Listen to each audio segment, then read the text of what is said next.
जैसा कि आप सभी जानते हैं कि गुड्स को एक जगह से दूसरी जगह ट्रांसपोर्ट कराने के लिए ई-वे बिल की ज़रूरत पड़ती है।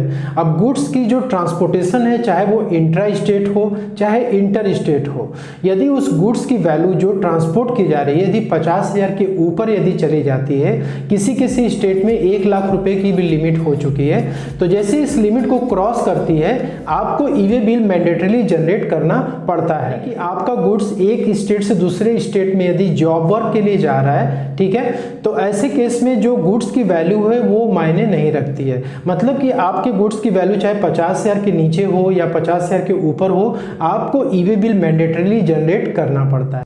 काफ़ी सारे लोगों के कमेंट्स आ रहे थे कि सर यदि हम जॉब वर्क के लिए गुड्स को सेंड करते हैं, चाहे वो रॉ मटेरियल हो चाहे सेमी फिनिश गुड्स हो, और जॉब वर्कर उस वर्क को कंप्लीट कर देता है, वो गुड्स जब वहाँ से रिटर्न आता है हमारे पास, तो उस समय जब हम ई-वे बिल जनरेट करते हैं तो वैल्यू वाले सेक्शन में हमें कौन सी वैल्यू वहाँ पे दिखानी चाहिए। नमस्कार दोस्तों, my name is Rinku Maurya and welcome to the Maurya FD classes. तो आप सभी को पता है कि जब आप गुड्स को ट्रांसपोर्ट करते हैं तो ई-वे बिल रिक्वायर्ड होता है। अब ये जो गुड्स आप ट्रांसपोर्ट कर रहे हैं ये तो या तो आपने इसे सप्लाई किया होगा, ठीक है, यानी कि सेल किया होगा किसी दूसरी पार्टी को, या फिर अदर देन सप्लाई का केस होगा। अब तो इंटर ब्रांच ट्रांसफर का केस हो, जैसे कि मान लीजिए कि आपका एक ही सिटी में 2-3 ब्रांच हो और आप गुड्स को एक ब्रांच से दूसरे ब्रांच भेज रहे हैं, वहां पे रिक्वायरमेंट है, तो ये तो सप्लाई नहीं माना जाएगा। और वैसे ही गोडाउन है, वेयर हाउस ट्रांसफर है, मतलब जो कंपनियां होती हैं वो क्या करती हैं, अपने गुड्स को एक गोडाउन से दूसरे गोडाउन पे वो हमेशा ट्रांसफर करती रहती हैं। वेयर हाउस में भी वो अपने गुड्स को जैसा भी रिक्वायरमेंट होता है उसके रिक्वायरमेंट के अनुसार वो स्टॉक को ट्रांसफर करते रहते हैं, तो ये भी सप्लाई का केस नहीं है, अदर देन सप्लाई का केस है। वैसे यदि आप किसी अनरजिस्टर्ड पर्सन से यदि गुड्स को आप बाई करते हैं रिवर्स चार्ज मैकेनिज्म को छोड़ करके, तो वो सप्लाई भी नहीं मानी जाती है। तो यहाँ पे फिफ्थ पॉइंट है जॉब वर्क का। अब यहाँ पे भी ये सप्लाई नहीं मानी जाती। तो यदि आप गुड्स की सप्लाई करते हैं तो उस केस में आपको उस गुड्स को ट्रांसपोर्ट करने के लिए ई-वे बिल जनरेट करना पड़ता है, लेकिन उस ई-वे बिल को जनरेट करने के लिए आपको इनवॉइस की जरूरत पड़ती है। लेकिन इन केसेस में यदि आप गुड्स को ट्रांसपोर्ट करा रहे हैं एक जगह से दूसरे जगह, तो ई-वे बिल जनरेट करने के लिए आपको डिलीवरी चालान की जरूरत पड़ती है। जॉब वर्क के लिए जो गुड्स आप ट्रांसपोर्ट करा रहे हैं उसमें 3 एक्टिविटीज इन्वॉल्व होती हैं कंप्लीट प्रोसेस जॉब वर्क का। पहला तो ये होता है कि आप क्या करते हैं, गुड्स जो है जॉब वर्कर को सेंड करते हैं। दूसरा होता है कि जो गुड्स जॉब वर्कर को सेंड किया गया है और जिस काम के लिए भेजा गया, यदि वो काम कंप्लीट हो जाता है तो वो गुड्स अब रिटर्न करने की बारी आती है। तो गुड्स जब प्रिंसिपल को, यानी आपको जो गुड्स रिटर्न हो रहा है जॉब वर्कर के द्वारा, तो ये दूसरा वाला एक्टिविटी इसमें इन्वॉल्व होता है। तीसरी एक्टिविटी इसमें ये होती है कि आपका माल जो है जॉब वर्कर के प्लेस ऑफ बिजनेस पे तैयार हो चुका है, लेकिन आपने जॉब वर्कर को बोल दिया कि वो गुड्स एंड कंज्यूमर को ही वो सेल कर दे, ठीक है, डायरेक्टली वहां से आप कस्टमर को माल बेचवा दे रहे हैं, ठीक है। तो ये 3 एक्टिविटीज यहाँ पे इन्वॉल्व होती है। तो पहली जो एक्टिविटी है कि गुड्स जो आप जॉब वर्कर को सेंड कर रहे हैं, जॉब वर्कर के यहाँ जो गुड्स भेजा जाता है वो 3 तरीके से यहाँ भेजा जाता है। पहला तो ये होता है डायरेक्टली फ्रॉम द प्रिंसिपल, मतलब कि आप जो है गुड्स जो जॉब वर्कर को भेज रहे हैं तो आप एक जीएसटी लॉ के लैंग्वेज के अनुसार आप प्रिंसिपल कहलाते हैं, ठीक है। तो आपने क्या किया, आपने रॉ मटेरियल मंगाया या फिर कोई सेमी फिनिश गुड्स मंगाई, आपने कोई पार्ट्स वगैरह मंगाया, लेकिन उस पर आप फर्दर वर्क करने के लिए आप क्या करें, जॉब वर्कर को आप सेंड कर दे रहे हैं। तो आप जब गुड्स को सेंड करेंगे तो आपको डिलीवरी चालान बनाना पड़ेगा और साथ में आपको ई-वे बिल जनरेट करना पड़ेगा। इसके बाद आप इस गुड्स को जो है ट्रांसपोर्ट जॉब वर्कर के प्लेस ऑफ बिजनेस पे करा सकते हैं। दूसरी जो यहाँ सिचुएशन होती है from third party of principal under bill to ship model.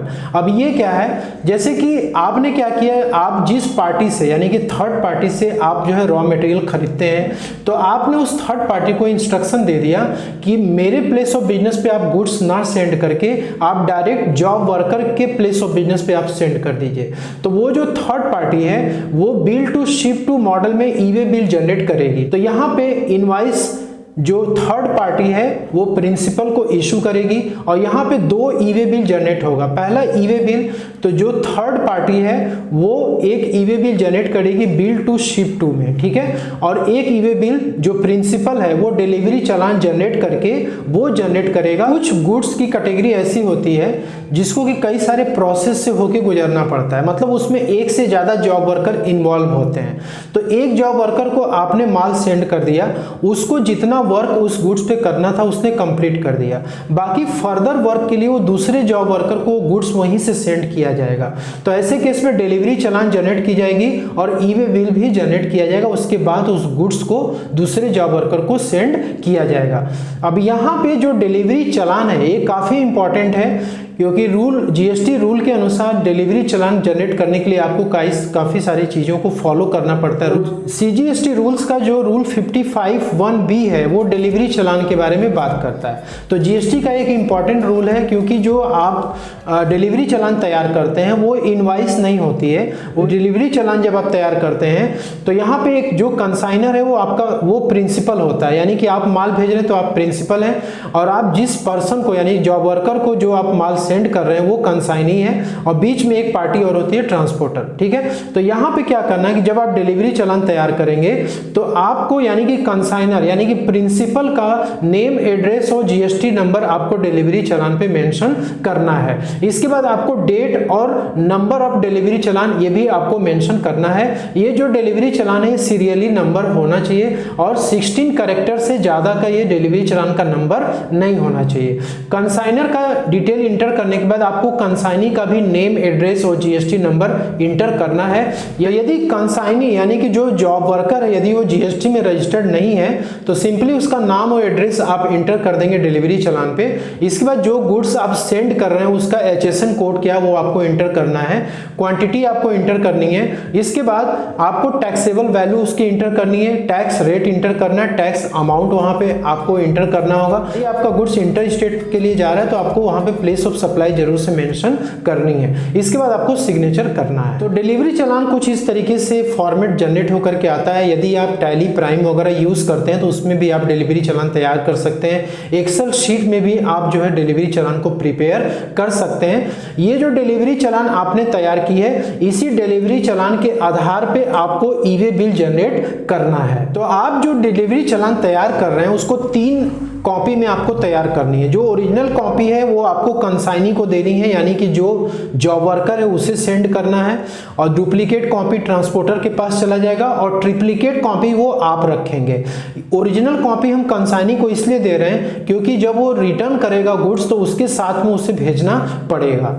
Job work complete होने के बाद जब उस गुड्स को रिटर्न किया जाता है प्रिंसिपल के प्लेस ऑफ बिजनेस पे तो वहां पे ई वे बिल किस तरीके से जनरेट किया जाएगा। तो जीएसटी लॉ के अनुसार यहाँ पे 2 चीजें आपको ध्यान रखनी है कि यदि जॉब वर्कर आपका जीएसटी में रजिस्टर्ड है तो या तो जॉब वर्कर ई वे बिल जनरेट करेगा या तो ट्रांसपोर्टर जनरेट करेगा, वो दोनों के आपस की बात है, ठीक है। और यदि जॉब वर्कर जीएसटी में रजिस्टर्ड नहीं है तो उस केस में आप यदि प्रिंसिपल हैं तो आप ही को जो है वो ई वे बिल जनरेट करना पड़ेगा। यहाँ पे जो थर्ड एक्टिविटी यहाँ जॉब वर्क में आ रही है वो आ रही है goods supplied to end consumer या फिर customer directly from the job worker premises. अब यहाँ पे जो प्रिंसिपल है वो जॉब वर्कर को इंस्ट्रक्शन दे चुका है कि गुड्स जो है फिनिश होने के बाद आप वहीं से एंड कंज्यूमर को आप सेल आउट कर देना। इसमें क्या होता है ना कि यदि प्रिंसिपल इस तरीके का काम यदि कर रहा है तो उसे जॉब वर्कर का जो प्लेस ऑफ बिजनेस है उसे अपने जीएसटी रजिस्ट्रेशन में एडिशनल प्लेस ऑफ बिजनेस की तरह डिक्लेयर करना पड़ेगा। तो आपने जो सवाल किया था कि सर जॉब वर्क कंप्लीट होने के बाद यदि हम उसको रिटर्न करा रहे हैं तो ऐसे केस में ई वे बिल जनरेट करते समय हमें कौन सी वैल्यू शो करनी पड़ेगी। तो यहाँ पे ध्यान देना है कि यदि जॉब वर्कर जीएसटी में रजिस्टर्ड है तो वो ई वे बिल जनरेट करेगा और या तो वो कर सकता है या तो उसका ट्रांसपोर्टर कर सकता है। लेकिन ई वे बिल में जो वैल्यू आपको शो करनी है उसके लिए हम यहाँ पे एक एग्जांपल लिए हुए हैं। जैसे मान लीजिए कि जब प्रिंसिपल ने गुड्स सेंड करा था जॉब वर्कर को तो उस टाइम डिलीवरी चालान में जो गुड्स की वैल्यू दिखाई गई थी वो दिखाई गई थी इनवाइस वैल्यू। मान लीजिए कि 1 लाख रुपए वहां पे शो किया गया था। जैसे मैंने बताया था जो एक्चुअल प्राइस आपका है गुड्स का वो आपको शो करना पड़ता है जब आप गुड्स को जॉब वर्कर को सेंड करते हैं। इसके बाद जॉब वर्कर के यहाँ गुड्स गया और वहाँ पे जॉब वर्कर ने अपना काम करते समय कुछ इनपुट वगैरह उसमें यूज़ किया। तो इनपुट यूज़ किया गया 15,000 रुपये का और जॉब वर्कर ने काम कंप्लीट किया तो उसकी सर्विस चार्ज आई 10,000 रुपये की। अब यहाँ पे क्या होता है, काफ़ी लोग कंफ्यूज रहते हैं कि सर हमें क्या 1 लाख रुपये शो करना है रिटर्न होते समय। तो ऐसा बिल्कुल भी नहीं है, आपको 1 लाख रुपये शो नहीं करना है, आपको टोटल 1,25,000 रुपीज़ ईवे बिल में दिखाना है। मतलब 1 लाख ये और बाकी ये दोनों अमाउंट आपको जोड़ना है, ठीक है। जोड़ के आपको टोटल अमाउंट ईवे बिल में शो करना है। अब देखिए यहाँ पे क्या है ना कि ईवे बिल में जो आप वैल्यू शो कर रहे हैं उसका जीएसटी लायबिलिटी से कोई लेना देना नहीं है, ठीक है। तो आप मार्केट वैल्यू को भी शो कर सकते हैं और जितने में काम हुआ है आपका टोटल जो है वैल्यू वो आप शो कर सकते हैं। जॉब वर्क रिटर्न के केस में ईवे बिल जनरेट करने के लिए मैंने 2 तरीका बताया था। पहला तो है कि प्रिंसिपल जो है ईवे बिल जनरेट कर सकता है डिलीवरी चालान के थ्रू, और यदि जॉब वर्कर रजिस्टर्ड है तो वो ईवे बिल जनरेट कर सकता है। तो दोनों किस तरीके से जनरेट करेंगे यहाँ पे देख सकते हैं। तो पहला है कि प्रिंसिपल को यदि जनरेट करना होगा तो यहाँ पे सिंपली आपको क्या करना है, इनवर्ड पे सेलेक्ट करना है और यहाँ पे आपको जॉब वर्क रिटर्न पे आपको सेलेक्ट करना है। डिलीवरी चालान ऑटोमेटिक आ जाएगा और यहाँ पे आपको डिलीवरी चालान का नंबर इंटर करना पड़ेगा, क्योंकि सारी डिटेल आपको जॉब वर्कर से लेनी पड़ेगी कि कितना उसमें इनपुट लगा है, कितना चार्जेस वगैरह लगे, सर्विस चार्ज, वो सारी डिटेल्स लेने के बाद आपको एक डिलीवरी चालान तैयार करना पड़ेगा, उसका नंबर और उसका डेट, और यहाँ पे आपको ट्रांजैक्शन टाइप में रेगुलर ही रखना होगा। और बिल फ्रॉम में आपको जो जॉब वर्कर की डिटेल है वो आपको यहाँ पे इंटर करनी है। यहाँ पे क्या करना है, जॉब वर्कर का नाम आपको इंटर करना है और यहाँ पे URP आपको लिखना है, क्योंकि जॉब वर्कर रजिस्टर्ड नहीं है जीएसटी में, इसलिए आप ईवे बिल तैयार कर रहे हैं। और यहाँ पे स्टेट सेलेक्ट करना है, पिन कोड इंटर करना है, बाकी ये डिटेल्स आपकी यहाँ पे रहेगी। और यहाँ पे प्रोडक्ट नेम में जो आप डिलीवरी चालान में आपने इंटर किया हुआ सारी डिटेल्स आप यहाँ पे इंटर कर देंगे। टैक्सेबल वैल्यू में मैंने बताया था 1,25,000 रुपीज आपको यहाँ पे इंटर करना है, यानी कि जो शुरू में आपने गुड्स भेजा था जॉब वर्कर को उस समय आपने जो कॉस्ट परचेस वैल्यू दिखाई थी वो अमाउंट, जॉब वर्कर के चार्जेस और प्लस जो आपका इनपुट यूज हुआ है गुड्स में, वो तीनों जोड़ के यहाँ इंटर करना है। CGST SGST का रेट जो उस गुड्स पे आपका लगा था वो यहाँ पे इंटर करना है। बाकी सारी डिटेल्स आपको यहाँ पे इंटर करने के बाद सबमिट पे क्लिक करके ईवे बिल जनरेट कर लेना है। अब आते हैं कि यदि जॉब वर्कर को यदि ईवे बिल जनरेट करना है तो वो क्या करेगा, तो वो सिंपल यहाँ पे आउटवर्ड सेलेक्ट करेगा और यहाँ पे वो जॉब वर्क सेलेक्ट करेगा, ठीक है। और यहाँ पे बिल फ्रॉम में उसका डिटेल आ जाएगा और बिल टू में यानी प्रिंसिपल का डिटेल यहाँ पे आ जाएगा, प्रिंसिपल का नेम, जीएसटी नंबर, ये सब आ जाएगा। बाकी सारी डिटेल्स सेम रहेगी। वैल्यू टैक्सेबल वैल्यू में 125 उसे शो करना है और बाकी ट्रांसपोर्टर की डिटेल्स उसको इंटर करनी है, फिर सबमिट पे क्लिक करके ईवे बिल जनरेट करना है। तो दोस्तों इस तरीके से एक जॉब वर्क रिटर्न के केस में आप ईवे बिल जनरेट करेंगे, ठीक है। तो आई होप कि आपको पूरा कॉन्सेप्ट समझ में आ गया होगा, क्या वैल्यू आपको शो करनी है आपको समझ में आ गया होगा। तो मिलते हैं अगले नेक्स्ट वीडियो में, तब तक के लिए जय हिंद, जय Bharat. Thank you so much for watching this video.